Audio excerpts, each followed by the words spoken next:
가장 긴 밤에 끓는 붉은 냄비, 겨울이 가장 깊어지는 날, 밤이 가장 길어지는 날, 사람들은 조용히 냄비 앞에 섰다. 시계로 재지 않아도 몸이 먼저 알아채는 날이었다.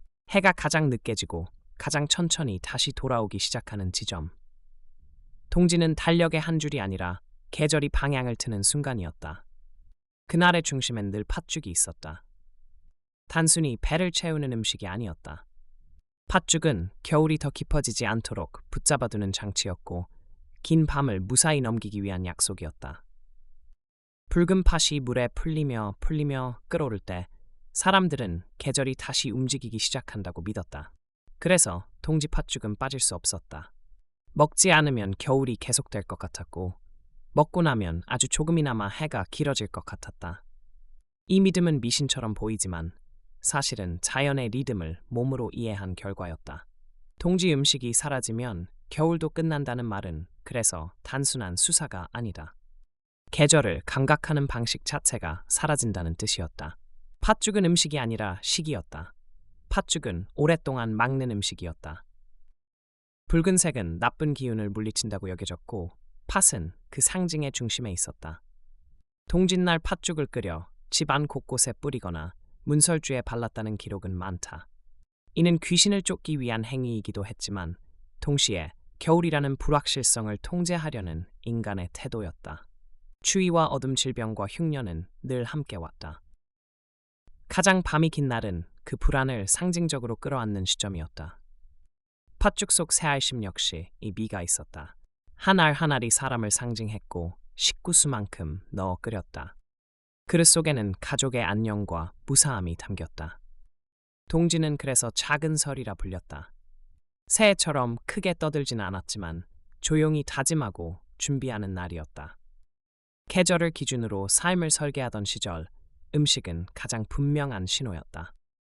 오늘은 그냥 겨울날이 아니라 겨울의 방향이 바뀌는 날이라는 것을 팥죽 한 그릇으로 확인했다.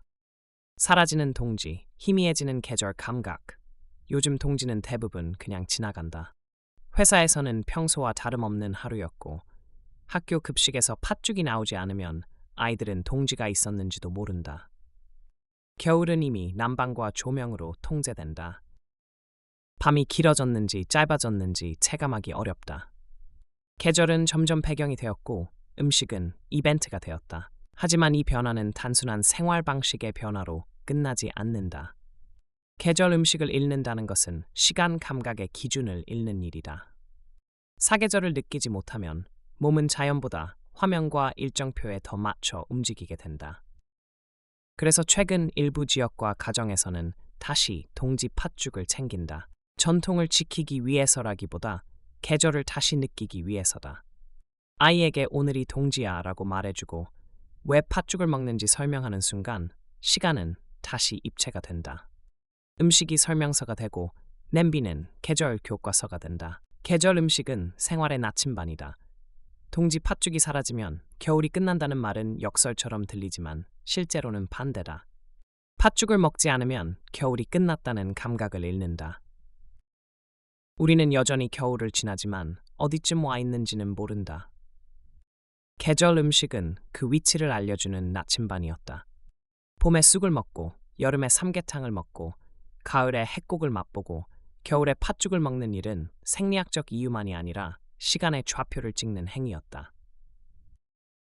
동지는 그 중에서도 가장 극적인 지점이다. 더 이상 어두워지지 않는다는 안도감, 이제 다시 시작된다는 신호. 팥죽은 그 선언문이었다. 이 선언이 사라지면 겨울은 단순히 춥고 긴 계절로만 남는다. 끝이 보이지 않는 겨울은 사람을 지치게 만든다.